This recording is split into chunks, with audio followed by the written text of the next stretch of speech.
ফের পুরসভার সম্পত্তি বেদখল হওয়ার অভিযোগ। এবার অভিযোগের সূত্রপাত ক্যাগের রেসিডেন্ট অডিট অফিসারের চিঠিকে ঘিরে। চিঠিতে তৃণমূল পরিচালিত কলকাতা পুরসভাকে লেখা হয়েছে তাদের সম্পত্তির তালিকা বা আইআইপি বইয়ে এমন কিছু দোকান এবং ঘরবাড়ির উল্লেখ রয়েছে যার মালিক হিসেবে করদাতাদের তালিকায় অন্য ব্যক্তির নাম রয়েছে। অর্থাৎ ওই ঘরবাড়িগুলিকে ব্যক্তিগত সম্পত্তি হিসেবে দেখানো হয়েছে, পুরসভার সম্পত্তি নয়। মঙ্গলবার কলকাতা পুরসভার মাসিক অধিবেশনেও বিষয়টি তোলেন কংগ্রেস কাউন্সিলর প্রকাশ উপাধ্যায়। তিনি অভিযোগ করেন পুরসভার সব সম্পত্তি প্রমোটারি গ্রাসে চলে যাচ্ছে। কলকাতা কর্পোরেশনের যে সমস্ত জমিগুলো আছে সেগুলো আইডেন্টিফাই করবে যে এই জমিগুলো আমাদের হেফাজতে আছে এবং সেগুলো ওয়াল দিয়ে যাতে কর্পোরেশনের হেফাজতে সেই জমিটা আছে আমরা বুঝতে পারি ভোটটা নিয়ে, নয়তো দিয়ে হবে। আমরা দেখছি ও যে পাচ্ছে প্রমোটার ভ্যালু দিয়ে নেবে। যদিও এই অভিযোগের সঙ্গে সহমত নন কলকাতার প্রাক্তন মেয়র তথা সিপিএম নেতা বিকাশ রঞ্জন ভট্টাচার্য। তাঁর বক্তব্য, তথ্যে ভুল হতে পারে, সেটা ঠিক করে নেওয়া উচিত। প্রসঙ্গত সম্পত্তির এই তালিকায় বাজেটের সময় কাউন্সিলরদের হাতে তুলে দেওয়া হয়েছে পুরসভার তরফে। এই পরিস্থিতিতে পুরসভার বিরুদ্ধে ভুল তথ্য দেওয়ার অভিযোগ তুলছে বিজেপি।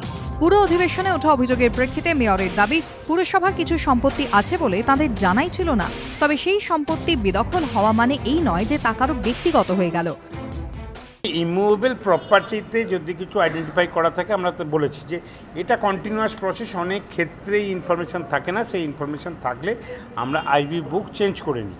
আমরা কলকাতা কর্পোরেশনের জমির ডকুমেন্টস আমরা চেঞ্জ করে নিই। কখনও কেউ যদি কোনো ইনফরমেশান থাকে যে সরকারি জমি নিয়ে যদি কোনো টাকা পয়সা লেনদেন করে, তিনি ভুল করবেন। যা আইবি আছে আমরা রেকটিফাই করে নেব। ইনভেন্টরি লিস্ট যদি কোথাও নির্দিষ্টভাবে আমাদের কাছে আসে, আমরা ধরা করে নেব। সত্যি কি বেদখল হয়ে গিয়েছে পৌরসভার এই সম্পত্তি?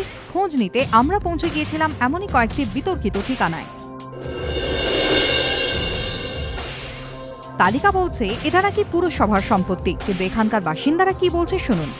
তাহলে আমার কাছে তো ব্রজবালা দাস আর শেফালি দাসের ডকুমেন্টস রয়েছে, আপনাকে দেখালাম।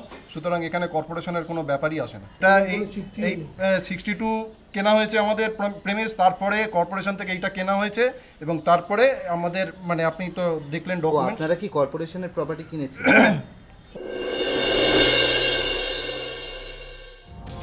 দীর্ঘদিন ধরে তালাবন্ধ। প্রতিবেশীদের দাবি এটা পুরসভার সম্পত্তি বলেই তারা জানেন। 1J 10/1J। এটা কি কর্পোরেশনের শুনেছেন কোনো? তাই শুনে, ছোটবেলা থেকে তাই শুনে এসেছি। কি শুনেছেন? এটা কর্পোরেশনের ল্যান্ড। কাউকে থাকতে দেখেছেন কোনো? এখানে আগে একটা ওই মোয়া ফোয়া বানানো হতো, তারা এইসব ব্যবসা চলতো, তারপর সেটা বন্ধ হয়ে গেছে। তালিকা অনুযায়ী এই ঠিকানায় নাকি পুরসভার সম্পত্তি রয়েছে, যদিও ঠিকানাটা খুঁজেই পেলেন না আমাদের প্রতিনিধি। অর্ণব মুখোপাধ্যায় রিপোর্ট, এবিপি আনন্দ, কলকাতা।